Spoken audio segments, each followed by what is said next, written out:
প্রত্যেকটা মেয়েরই কিন্তু বিয়ের পর তার বাবার বাড়ির সাপোর্ট পাওয়া কিংবা বাবার বাড়ির সবার ভালোবাসা পাওয়া অনেক বেশি জরুরি, তাই না?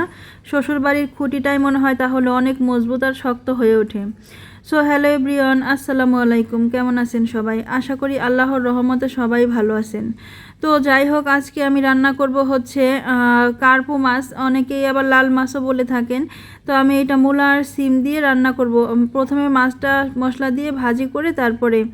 তো যাই হোক, একটা কথা বলি, একটা মেয়ের যখন বিয়ে হয় শ্বশুর বাড়িতে আসে তো দেখা যায় যে বাবার বাড়ির মানুষ অনেক বেশি হালকা হয়ে যায়, মনে করে যে এখন মনে হয় দায়িত্ব অনেকটা কমে গেছে। আসলে কিন্তু তা না। প্রত্যেকটা বাবা মায়ের উচিত মেয়ে বিয়ে দিয়ে তার পাশে থাকা, তার খোঁজ খবর রাখা যে মেয়েটা কেমন আছে, ভালো আছে কিনা, বা তার শ্বশুরবাড়ির মানুষজন কেমন, তাকে সাপোর্ট দিচ্ছে কিনা। কিন্তু আমাদের বাঙালিদের মধ্যে দেখা যায় বেশিরভাগ মধ্যবিত্ত ফ্যামিলিতেই কিন্তু মেয়ে বিয়ে দিয়েই মনে করে যে পার করে দিছি, এখন আর অত খেয়াল না রাখলেও চলবে। আসলে কিন্তু এমনটা না। কয়জন মেয়েই পারফেক্ট শ্বশুরবাড়ি পায় তাই বলেন? আর যদি বাবার বাড়ির সাপোর্ট থাকে তাহলে দেখবেন শ্বশুরবাড়ির মানুষও দুই চারটা কথা বলার আগে একটু ভেবেচিন্তে কথা বলবে। আর যখন দেখবে যে না, এর তো যা ইচ্ছা তা বলা যায়, বাবার বাড়ির কোনো সাপোর্ট নাই, কারো ভালোবাসা নাই, তো ওই মেয়েটার কিন্তু কপালটা খুবই খারাপ হয়। দিন যে কিভাবে যায় একমাত্র সেই বলতে পারবে। তাই বুদ্ধিমান মা বাবা কখনোই মেয়ে বিয়ে দিয়ে পর করে দিবে না, বরং আরও বেশি ভালোবাসবে এবং বেশি আদর যত্নে রাখবে। তো যাই হোক, আপনাদের সাথে কথা বলতে বলতে কিন্তু আমার মাছটা একদম ভাজি করা হয়ে গেছে। আর হ্যাঁ, একটু সুন্দর করে একটু কড়া করে ভাজি করে নিলে তাহলে কিন্তু খেতে বেশি ভালো লাগে। তো এখনও শীত আসেনি, তবুও শীতের সবজি দিয়ে তরকারিটা রান্না করব। শীতের সময় কিন্তু শীতের সবজিটা বেশ ভালো লাগে। তো যাই হোক, তাও মোটামুটি ভালোই লাগছিল, অত একটা বেশি খারাপ লাগে নাই। আমি আবার কি করছিলাম, একটা বেগুন ছিল তো ভাবলাম যে বেগুনটাও দিয়ে দিই। তো প্রথমে ভাবছিলাম যে বেগুন আর মূলা দিয়েই মনে হয় ভালো লাগবে, পরে আবার ভাবলাম যে থাক, শিম যেহেতু আনছে তো শিম দিয়েই রান্না করি। আমার মনে হয় সবজি খাওয়ার জন্য একদম শীতকালই বেস্ট, তাই না? শীতের সবজিগুলো খেতে কিন্তু খুব ভালো লাগে।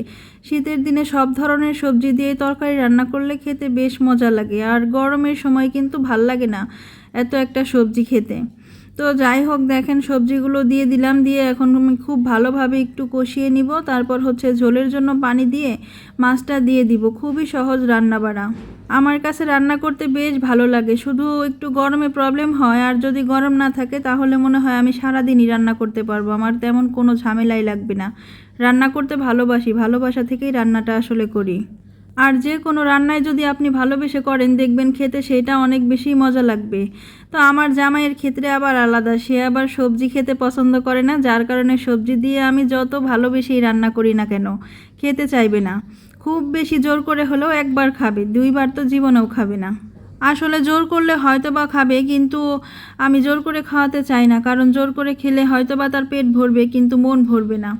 তো যাই হোক, আপনাদের কাছে কেমন লাগছে আমার ভিডিওটা, আর তরকারি কেমন হয়েছে অবশ্যই কিন্তু কমেন্টে জানাবেন। আপনারা জানেন কি না, আপনাদের সুন্দর সুন্দর কমেন্ট পড়তে আমার খুব ভাল লাগে, আর হচ্ছে ভিডিও করার আগ্রহও বাড়ে। তো যাই হোক, ভালো থাকবেন সবাই, আমার পাশে থাকবেন, আমিও সবার পাশে থাকার চেষ্টা করব ইনশাআল্লাহ। তো ধন্যবাদ সবাইকে। আল্লাহ হাফেজ।